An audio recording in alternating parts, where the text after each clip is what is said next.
I was inspired to write this book partly by Thomas Phelps, who wrote a book called 100 to 1 in the stock market. And his study began in like 1932 and went to like 1970 or 71 or whatever it was. And he also found 365. So then I updated the study and also found 365 stocks that had gone up at least 100-fold. And this shows you kind of the spread of how long it typically takes. So the median and the average was somewhere around that 25-year mark.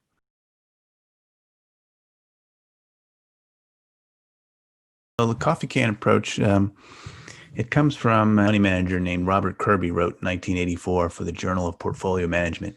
He came up with this idea called the coffee can approach, where take a basket of portfolio of stocks. Let's say you pick 10 of your favorite stocks. You would kind of put them in a financial coffee can and you would leave them alone for at least 10 years and see what happens. So the idea was to protect you against yourself from your,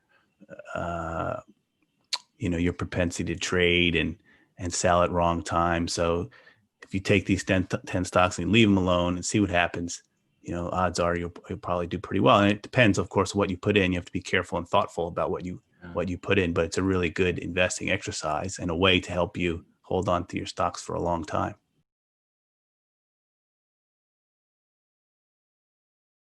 Well, the twin engines are, when you think about what makes a 100 bagger, you want growth. So you want earnings to go up a whole lot over a period of time.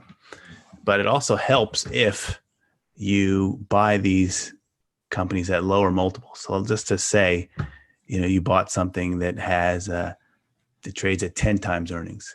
And then at the end of 10-year period, let's say it trades at 30 times earnings.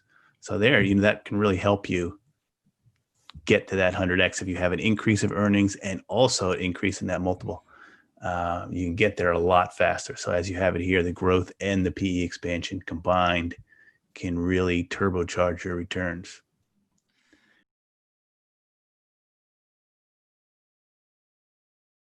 An Indian firm, and they did a study on 100 baggers in the Indian market. Mm-hmm. And so this was they came up with some of the common elements, and they have this acronym here. Size for small, and this one's just obvious. This is probably intuitive, right? If you want something to go up 100 times, it's going to be tough to buy, say Apple today. Seems like that's probably pretty hard to do, right? Well, in my study, I suggested something around, 300 million in the book. And I think that, the more and more that I do it and explore, I think you could probably go even up to $1 billion for the right companies. Yeah, so quality is a good one. And that's more about when you find companies that return a high number on their capital. So they earn a high return on their capital. That's basically it. If you have a business that earns 20% on its capital and can then reinvest that over time, that's going to get there, right? It becomes a math problem. 20, 25 years at 20% and you're there. Yeah. So you need a good quality business is one that can also stand up to a variety of different business cycles, different environments. And then G stand for the growth that we talked about just now. We talked about that. Yeah. The growth in earnings.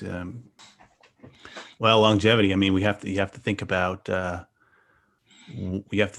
company that can do this for a very long time, because you're not going to get 100 bagger and, just owning it for 2 or 3 years. So it has to be a company that you can see has a long runway, a big market, or does something that you can easily imagine will be around, 10 years, 20 years from now.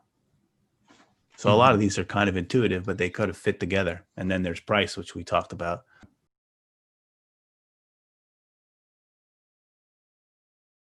So owner operator is say a management team that owns a lot of stock. If you have a CEO that owns a lot of stock. So if you own something, you have your personal wealth at risk. You're going to be more focused on building the business over the long term and creating value for the business. Is a nice setup, and it's often better than having a management team that doesn't have a lot of stock.